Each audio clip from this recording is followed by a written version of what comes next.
Assalamualaikum warahmatullahi wabarakatuh. Alhamdulillah wahdah. Alhamdulillahilladzi arsala rasulahu bil huda wa dinil haqq liyudhhirahu 'ala ad-din kullih wa kafaa billahi shahida.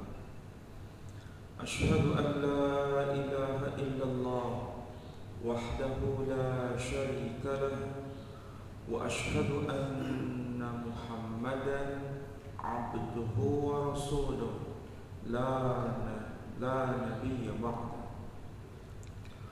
Qala Allah ta'ala fil Qur'anil aziz, a'udzu billahi minasy syaithanir rajim. Bismillahirrahmanirrahim.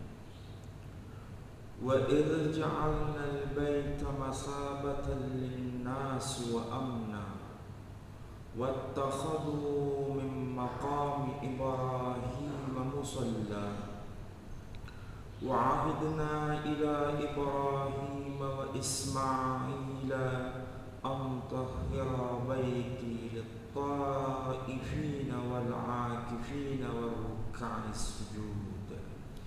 Al-ayah, sadaqallahul azim. Saudara-saudara, Bapak Ibu sekalian yang saya hormati, alhamdulillah kita panjatkan pujian dan syukur kita kehadirat Allah Subhanahu wa taala. Pagi ini kita bisa bersama-sama untuk thalabul ilm. Mudah-mudahan kebersamaan kita semua mendapat maghfirah dan rahmah dari Allah Subhanahu wa taala. Saudara-saudara sekalian, kita patut bersyukur kepada Allah Subhanahu wa taala. Saudara-saudara kita telah menunaikan ibadah yang sangat agung di Baitullah, rumah Allah yang ada di tanah suci di kota Makkah.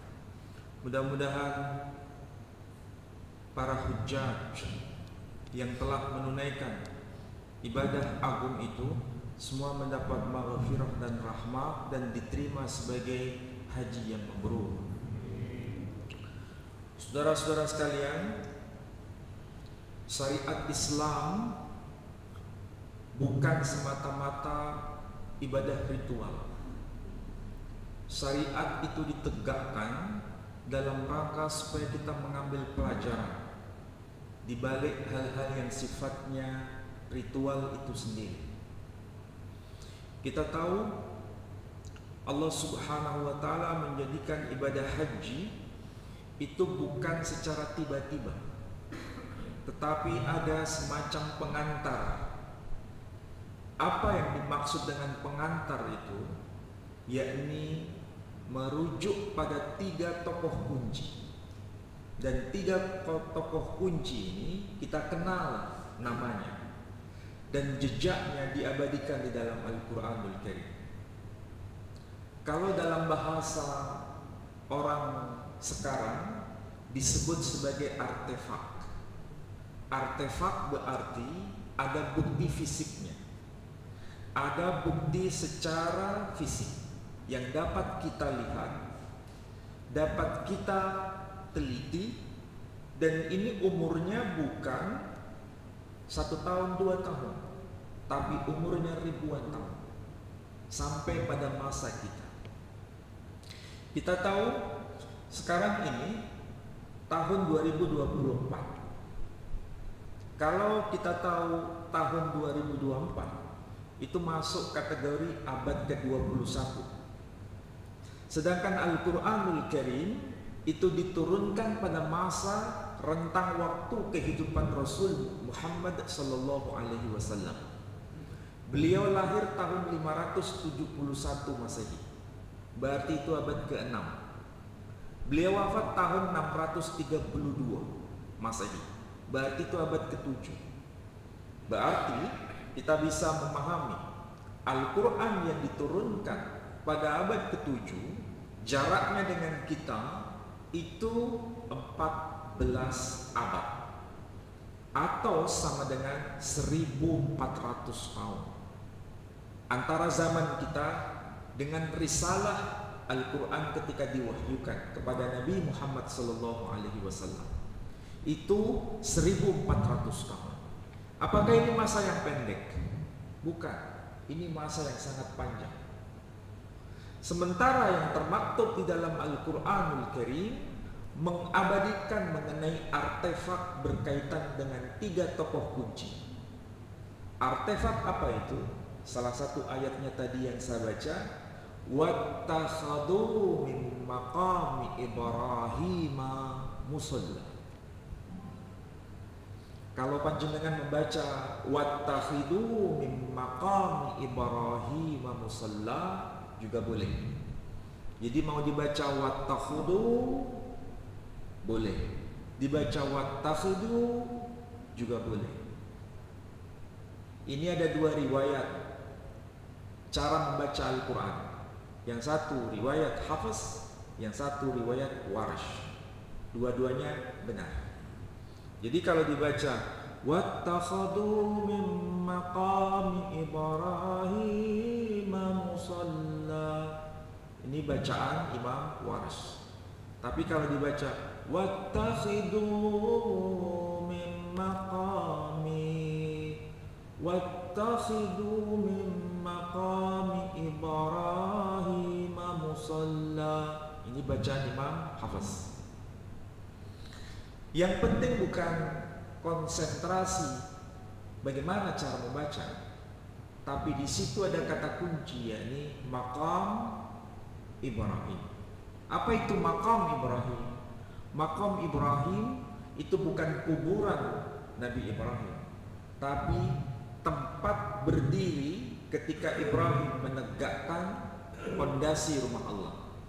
Ada batu pijakan di situ.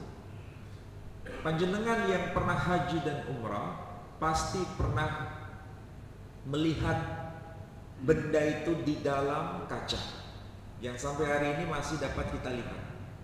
Benda itu ada di dalam kaca. Kalau kita tawaf, di situ pasti melewati itu. Kemudian setelah kita tawaf, baru kita sholat 2 rakaat dekat benda itu. Cuma sayang, seringkali kita sholat tanpa paham makna dibalik sholat itu. Kenapa kita sholat dekat tempat yang disebut bekas telapak kaki Ibrahim? Seharusnya kalau ingin memahami makna dibalik itu semua, bekas telapak kaki Ibrahim yang berupa batu itu usianya bukan 100 tahun, usianya bukan 1000 tahun, usianya lebih dari itu. Dan sampai hari ini kita semua pasti melakukan sholat dekat lokasi itu. Apa tujuannya? Kalau kita diperintahkan melalui syariat harus sholat dekat jejak telapak kaki Ibrahim, maka selanjutnya adalah kita harus mengikuti jejak kehidupan Ibrahim. Itu tujuannya. Jadi bukan sekedar ritual, tapi memahami makna di balik peristiwa itu. Makanya diabadikan oleh Allah Subhanahu wa taala supaya kita bisa mengikuti jejak kehidupan sang tokoh yang dimaksud. Ini bukan hanya untuk yang laki-laki sholat dekat lokasi itu, tapi yang perempuan juga, baik laki maupun perempuan, harus melaksanakan sholat dekat lokasi itu, karena memang ada tujuannya. Ini baru merujuk pada satu tokoh yang bernama Ibrahim. Tokoh yang kedua, tokoh perempuan. Tokoh perempuan ini yang dimaksud adalah Sayyidah Hajar alaihissalam. Apakah jejak napak tilas dari sang tokoh perempuan ini diabadikan di dalam Al-Quranul Karim? Jawabannya iya. Di mana itu? Dalam surah yang sama, yakni surah Al-Baqarah. Ayatnya tegas disebutkan, Inna as-safa wal marwata min sya'airillah. Sesungguhnya bukit Safa dan bukit Marwah itu menjadi tanda syiarnya Allah. Panjenengan pasti yang pernah haji dan umrah, ada yang sa'i di lantai dasar, ada yang sa'i di lantai 2. Kalau panjenengan sa'i di lantai dasar, itu yang ori. Bukit Safa, bukit Marwah yang ori. Tahu ori? Yang asli. Sedangkan di lantai 2 itu juga ada bukit, tapi itu bukit-bukitan. Tahu bukit-bukitan? Bukit KW. Tahu KW? Fotokopi dari yang di bawah. Itu bukan salah, bukan. Karena memang bukit yang ori yang di bawah itu usianya sudah ribuan tahun. Kenapa ada dibuat yang KW di lantai atas? Karena kalau di bawah semua nggak cukup, maka perlu dibuatkan yang di lantai atas. Nanti suatu saat kalau jamaah itu membludak, bisa jadi itu sampai bertingkat-tingkat itu, dan dibuatkan bukit-bukit yang setipe dengan itu. Kenapa? Bukit itu begitu penting. Bukit yang ori itu begitu penting. Dan tidak dihilangkan bukit yang ori itu. Kan sebenarnya bentuknya hanya sekedar bukit. Tapi bukit ini bukan sembarang bukit. Bukit ini menjadi penanda. Itulah dulu menjadi lokasi dijejak oleh telapak kaki Sayyidah Hajar alaihissalam. Ketika apa? Ketika lari dari satu bukit satu ke bukit yang lain dalam rangka mencari air demi Ismail. Disinilah Allah mengajarkan kepada kita melalui tokoh manusia perempuan yang tidak pernah putus harapan, yang tidak pernah meninggalkan Tuhannya dan selalu mengingat Tuhannya dalam seluruh kehidupannya. Dan kita memang diperintahkan oleh Allah Subhanahu wa taala supaya memiliki karakter yang sama seperti manusia perempuan ini. Dia rela hidup di tanah yang gersang, yang dia ingat hanya Allah Subhanahu wa taala. Semua barangkali melupakan dia, tetapi ada satu yang tidak pernah melupakan dia, yakni Allah Subhanahu wa taala. Begitu juga kita diajarkan supaya jangan sampai kita merasa sendiri. Kalaupun kita harus sendiri, kita sebenarnya tidak pernah sendiri, karena Allah selalu bersama dengan kita. Dan Allah tidak akan pernah meninggalkan kita sendirian. Allah selalu akan mencukupi kehidupan kita. Itulah sebetulnya makna dari pelaksanaan sa'i. Makanya sebetulnya ajaran Islam itu luar biasa. Saking luar biasanya, lari saja diatur. Kalau kita masih ingat ketika sa'i, baik yang haji maupun yang umrah, larinya itu apakah sekedar lari atau larinya itu ada aturannya? Ada aturan. Kapan kita lari secara cepat dan kapan kita lari secara lambat? Betul tidak? Kenapa begitu? Ada tandanya. Saat ada tanda itu, maka kita harus lari agak cepat. Ini membuktikan bahwa sampai sedetil itu. Berarti dulu Sayyidah Hajar alaihissalam larinya juga kayak begitu. Kapan lari cepat, kapan lari lambat. Itu menunjukkan bukan sekedar larinya, tapi disitulah ada ketergantungan Sayyidah Hajar atas rizki yang Allah sediakan melalui Zam-Zam itu. Dari sinilah kita bisa belajar dari satu tokoh perempuan yang bernama Sayyidah Hajar, supaya kita bisa mengikuti jejaknya. Jangan sampai kita tidak bisa hidup seperti manusia perempuan ini. Itu tujuannya. Dan itu bukan hanya berlaku bagi mereka yang perempuan, yang laki-laki juga sa'i. Nah, sudah ada 2 pelajaran.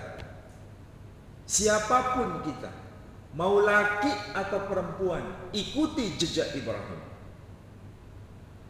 Itulah sebabnya kita sholat dekat makam Ibrahim.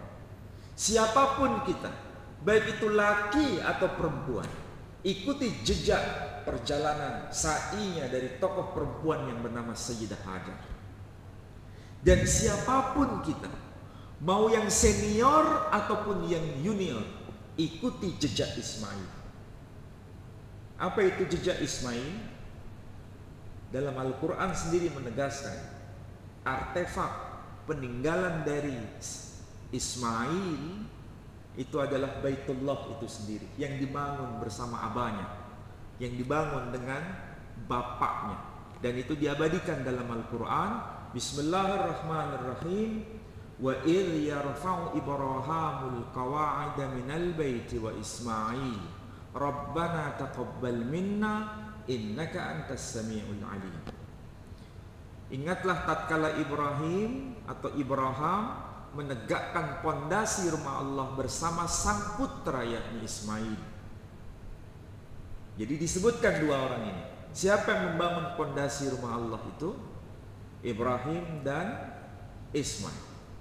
Dan kita mesti sholat di tempat itu yang disebut Hijr Ismail. Bahkan sampai rebutan sholat di situ. Bahkan rela untuk antri. Betul enggak? Kenapa sampai seperti itu? Karena kita ingin mengikuti jejak kehidupan Ismail. Sebetulnya di situ syariat itu berlaku. Jadi bukan sekedar sholat di situ selesai. Makanya kalau kita tidak memahami haji, kalau kita tidak memahami maksud pelaksanaan syariat haji, pergi haji ke tanah suci, hidupnya ketika pulang sama saja, nggak ada perubahan. Apakah ini yang dimaksud dengan haji yang mabrur? Tidak. Haji yang mabrur adalah ketika dia di sana melempar jumrah, di sini juga seharusnya melempar juga. Tapi bukan dengan melempar saja, tapi yang dilempar apa? Sesuatu atau segala sesuatu yang sifatnya adalah hawa nafsu. Dan itu setan kita yang harus menjadi lawan kita. Jadi sebenarnya kalau dilihat dari ibadah secara harfiah, di sana itu hanya melempar jumrah. Bahkan kalau kita mau lihat secara harfiah, apa bedanya melempar di sana dengan melempar di sini? Di sini kita juga bisa melempar, tiang ini kita bisa lempar. Kenapa harus jauh-jauh melempar ke sana? Apa tujuannya? Tahu di sana juga bisa melempar, di sini juga melempar. Anak-anak kecil juga bisa melempar. Tapi kenapa kita harus keluarkan uang sebesar itu untuk melempar di sana? Karena ada tujuan. Itu bukan sekedar melempar, tapi melempar tempat lokasi di mana dulu setan telah mempengaruhi dan mau mempengaruhi Ibrahim supaya pelaksanaan ibadah kurban itu tidak terjadi. Mengorbankan apa yang menjadi miliknya yang paling berharga supaya tidak terjadi. Bukan hanya sekali setan itu menggoda, tetapi berkali-kali sampai 3 kali. Dan setan itu wujudnya bukan dalam wujud aslinya, tapi dalam wujud rupa manusia. Itulah sebabnya dia menggoda Ibrahim supaya jangan melaksanakan perintah itu. Kita harus sadar, Bapak Ibu sekalian, setan itu seperti malaikat. Loh, kok bisa begitu? Setan itu seperti malaikat. Kita tahu kalau malaikat itu ada wujudnya. Wujud aslinya kita nggak paham. Wujud aslinya kita nggak tahu. Tetapi ini diabadikan di dalam Al-Quranul Karim. Ketika ada tamu yang datang kepada Ibrahim, tamu itu datang dalam rupa wujud aslinya atau dalam rupa manusia. Dalam rupa manusia. Ibrahim alaihissalam tidak tahu kalau itu yang datang adalah malaikat. Yang dia tahu adalah sosok manusia yang datang kepada dirinya. Dan dalam kitab-kitab tafsir, tamu-tamu itu sebetulnya adalah malaikat utama. Kalau bahasa anak sekarang dengan bahasa yang gampang diingat, itu jenderalnya para malaikat. Siapakah yang datang kepada Ibrahim? Pertama Jibril, dua Mikail, tiga Israfil. Tiga malaikat utama ini datang kepada Ibrahim. Saat itu Ibrahim tidak tahu, yang dia lihat itu adalah manusia. Jadi malaikat itu bisa menjadi manusia. Nah, apakah para malaikat itu pensiun? Tidak ada ceritanya malaikat pensiun. Cuma yang datang kepada kita bisa jadi malaikat dalam rupa manusia, bisa jadi. Tetapi ya bukan malaikat Jibril, tapi malaikat siapa? Malaikat rahmah. Malaikat rahmah itu akan datang untuk menguji iman kita. Siapa yang diuji oleh iman kita? Allah telah utus hamba-hambanya dalam rupa manusia itu. Makanya kalau kita hidup, jangan melihat manusia itu dari casingnya. Karena bisa jadi orang yang kita rendahkan di hadapan kita itu adalah malaikat utusan Tuhan untuk menguji iman kita. Sekali lagi, jangan melihat manusia itu dari casing. Bisa jadi yang kita rendahkan itu bukan manusia. Bisa jadi. Kita tidak tahu. Hanya Allah yang tahu siapa kita dan siapa yang diutus kepada kita. Kita tidak tahu. Nah, ini malaikat yang bisa menjadi manusia. Setan pun dari kalangan jin bisa menjadi manusia. Dan itu datang kepada Ibrahim untuk mempengaruhi supaya tidak melaksanakan ibadah kurban itu. Tapi Ibrahim mau mengikuti perintah atau tidak? Ternyata Ibrahim mau mengikuti perintah Tuhannya dan meninggalkan saran dari setan yang berupa manusia tadi dan dilempar dengan batu. Ketika dilempar dengan batu, tiba-tiba menghilang. Nah, disitulah kita ittiba, melempar itu di tempat lokasi itu yang dulu dengan setan dilempar oleh Ibrahim. Makanya kadang-kadang saking gregetannya orang itu mau melempar di situ, yang dilempar bukan batu, sampai sandal dilemparkan. Ada nggak yang begitu? Ada juga. Ya ini tidak sesuai dengan syariat. Yang disesuaikan dengan syariat melempar dengan batu, bukan dengan yang lain. Tapi jangan konsentrasi di situ. Konsentrasi kita adalah melempar segala sesuatu yang menjadi hijab penghalang kita dengan Allah Subhanahu wa taala. Dan itu harus dilempar. Pulang dari haji tetap harus melempar. Kalau ada yang mempengaruhi untuk kita menyimpang dari syariat, maka itu harus kita lempar. Tapi ya jangan terlalu vulgar. Ada orang kemudian mengajak kita berbuat tidak benar, langsung kita ambil batu, kita lempar dia dengan batu. Jangan begitu. Nah, ini salah paham ya. Dilempar di situ bukan harus dilempar dengan fisiknya, tapi harus menjauh dari dia. Kalau kita paham seperti itu, berarti syariat itu memang punya makna. Sehingga kalau nanti pulang dari tanah suci, kita menjadi manusia yang seperti Ibrahim.